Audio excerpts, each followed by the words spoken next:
أول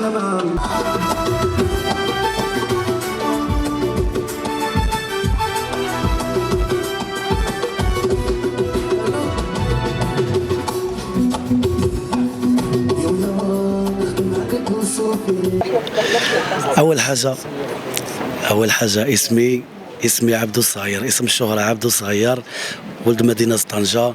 وكنكون فرحان ملي كنطلع في منصة ديال اتصالات المغرب، وهذه المرة الرابعة ومرة الثالثة في عيد العرش المجيد. الله ينصر سيدنا والله يخليه لنا والله يشافيه يا ربي.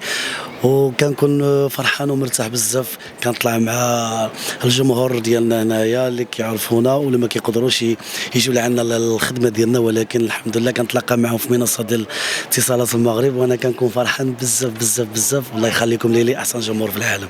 قريب ماشي غير جديد، قريب بزاف ديال الجديد، وكل جديد في وقته، كل جديد في وقته.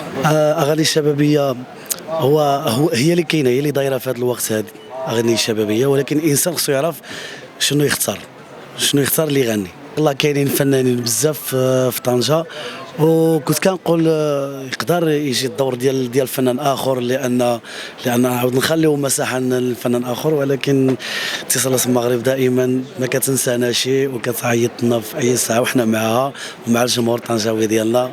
الله يخليكم ليلي واحسن الصحافه في العالم. قبل ما تخرجوا ما تنساوش تابوناو في لاشين يوتيوب وتبارطاجيو لا فيديو مع صحابكم في مواقع التواصل الاجتماعي. ما تنساوش ديروا جيم وتضغطوا على الجرس باش يوصلكم الجديد ديالنا.